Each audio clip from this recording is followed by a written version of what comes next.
আওয়ামী লীগের কিছু নেতারা তারা আমার কাছে 50,000 টাকা চাঁদা চেয়েছিল। একসাথে আমার 9 জনের গায়ে গুলি লাগে। আগে যেমন আমি 1000 টাকা ইনকাম করতে পারতাম, কিন্তু এখন তো পারি না।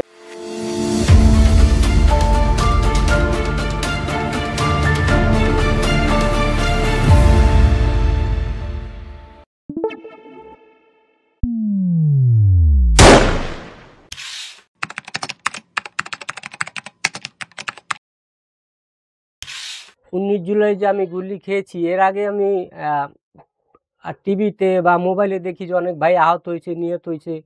তাদের অনুপ্রেরণায়, মানে তাদের সাহস দেখে আমারও সাহস জাগছে যে আমি তাদের সাথে অংশগ্রহণ করি।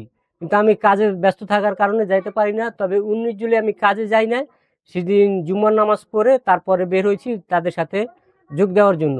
কিন্তু আমি টিভি সেন্টার সামনে যাওয়ার কিছুক্ষণ পরে দেখা যায় অনেক পুলিশ, বিজিবি তারা গোলাগুলি করতেছে। ওখানে আমিও ছিলাম। পরে আমি এক ফাঁকে দৌড়ে আসার পথে আমার এই গুলি করছে। বিজিবিরা গুলি করছে, মূলত পুলিশে গুলি করে না, বিজিবির গুলি লাগছে। যখন আমাদের সাথে একসাথে আমার 9 জনের গায়ে গুলি লাগে। 9 জনের ভিতরে ওখানে আমার সামনে যার গুলি লাগছে সে মারা গেছে, আগেই আমার লাগছে। কিন্তু আমার পিছে যে ছিল তার লাগছে মাথায়, আমার লাগছে পায়ে। যার কারণে আমার পিছে যে ছিল সে মারা গেছে। কিন্তু আমি পরবর্তী শুনতে পারছি ওখানে মোট 9 জন আহত হয়েছি একসাথে আর কি।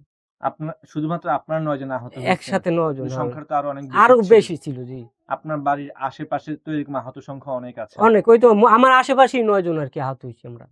আপনি যখন গুলিবিদ্ধ হইলেন, জি, গুলিবিদ্ধ হওয়ার পর আপনাকে কে বা কারা হাসপাতালে নিয়ে আসলো?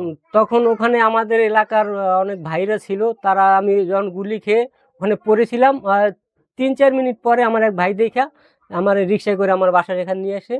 তারপর আমার আত্মীয় স্বজন তারা ঢাকা মেডিকেল নিয়ে যায়। ওখানে আমার চিকিৎসা মোটামুটি চিকিৎসার পর আমি আবার বাসায় আসি। ওখানে আমি ভর্তি ছিলাম না, বাসায় চলে আসছি আর কি। আপনি 19 জুলাই তারিখে ঢাকা মেডিকেলে ভর্তি হন? ভর্তি হই না, আমি ওখানে যে চিকিৎসা নিয়ে আবার বাসায়, প্রাথমিক চিকিৎসা নিয়ে বাসায় চলে আসেন। জি। পরবর্তীতে কত তারিখে আপনি হাসপাতালে যান? পরবর্তীতে আবার আমি আবার 21 তারিখে যাই। আমি 21 তারিখে যাওয়ার এরপর প্রতিদিনই প্রায় গেছি, কিন্তু আমি ওখানে ভর্তি ছিলাম না। ঢাকা থেকে, বাসা থেকে আবার ওখানে যাইতাম একদিন পর পর। আপনি 19 জুলাই তারিখে আহত হন এবং প্রতিদিন হাসপাতালে গিয়ে চিকিৎসাটা নিতেন। জি। তো সেই সময় তো দেশের পরিস্থিতি খুব একটা ভালো ছিল না। তো এই যে আপনার বাসা থেকে হাসপাতালে যে যাতায়াতের বিষয়টা, সেই ক্ষেত্রে পুলিশি কোনো ঝামেলা আপনাকে পড়তে হয়েছিল কিনা? পুলিশে রাস্তায় বসে পুলিশে, কিন্তু আমার বাসায় পুলিশে ঝামেলা হয়েছে। বাসায় যখন আমি আসি তখন আওয়ামী লীগের কিছু লোকজন এরা মনে করেন আমার কাছ থেকে এই কিছু টাকা আর কি চাঁদা চাইছিল, 50,000 টাকা। এটা আমি দিতে পারি না দেখে আমার বাসায় একটু গ্যাঞ্জাম পড়ছে। পরে আমি দেখা যায় 3-4 দিন পর টাকা 30,000 টাকা তাদেরকে দিই।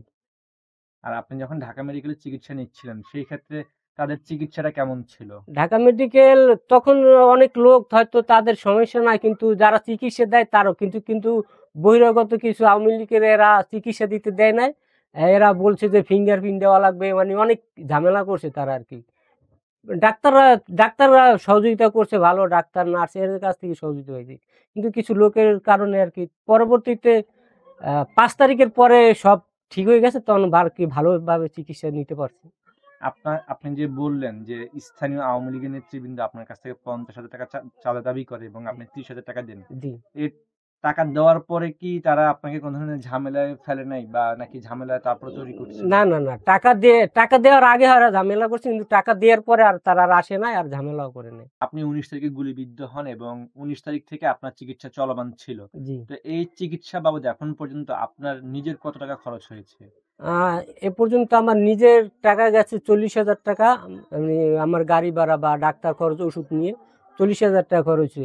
এরপরে আওয়ামী লীগের কিছু নেতারা তারা আমার কাছে 50,000 টাকা চাঁদা চেয়েছিল। পরে আমি তাকে 30,000 টাকা দিছি। কিন্তু এই 30,000 টাকা আমি ধার করে দিছি। আপনার বর্তমান আর্থিক অবস্থা আমাদেরকে বলেন। বর্তমানে আর্থিক অবস্থা তেমন একটা ভালো না। যে আগে যেমন আমি 1000 টাকা ইনকাম করতে পারতাম, কিন্তু এখন তো পারি না। এখন দেখা যায় কাজই করতে পারি না। ডেইলি 200-300 টাকা এরকম ইনকাম হয় আমার আর কি। অতিরিক্ত 400 টাকা, এর বেশি ইনকাম করতে পারি না এখন।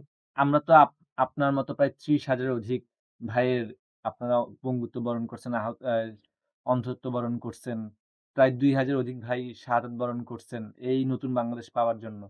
তো এই আহত ভাই এবং শহীদ পরিবারদের জন্য সরকারের কাছে আপনাদের কোনো চাওয়া আছে কিনা? এবং একই সাথে আপনি এখন পর্যন্ত সরকারি কিংবা বেসরকারি কোনো সংস্থা থেকে আর্থিক সহযোগিতা পাইছেন কিনা? আমি সরকারিভাবে এখনো কিছু পাই না, তবে বেসরকারি জামাত থেকে আমার কিছু টাকা দিচ্ছে। আর মাসকুল নামের একটা পত্রিকা থেকে না যেন পেপার থেকে আমাকে 5,000 টাকা দিয়েছিল। আর আহত এবং শহীদ পরিবারদের জন্য আপনার প্রত্যাশা কি সরকারের কাছে? আর তাদের সরকারের কাছে প্রত্যাশা থাকবে, যারা আমরা আহত হয়েছি বা যারা নিহত হয়েছি, দেখা যায় অনেকের ছেলে মেয়ে আছে মারা গেছে, তাদের পাশে যেন একটু দাঁড়ায়। আর যে আমরা আহত হয়েছি তাদের অনেকের চিকিৎসা করার টাকাও নাই, কেন তাদের সুচিকিৎসাটা ভালো হয়, এবং ভালো হওয়ার পরে তাদের যেন একটা চাকরির ব্যবস্থা করে দেয়। আপনার মতো 30,000-এর অধিক আহত ভাই এবং 2,000 অধিক ভাই বোনের জীবনের বিনিময়ে আমরা 5 আগস্ট নতুন এক বাংলাদেশ পাই। এই নতুন বাংলাদেশে আপনাদের প্রত্যাশাটা কি? আমার প্রত্যাশা হলো স্বাধীন একটা দেশ চাই, যেখানে কোনো দুর্নীতি থাকবে না, মারামারি থাকবে না। সুন্দর একটা দেশ চাই, যাতে কেউ ঘুষ খেতে না পারে, ঘুষ দিতে না পারে। সুন্দর একটা বাংলাদেশ চাই।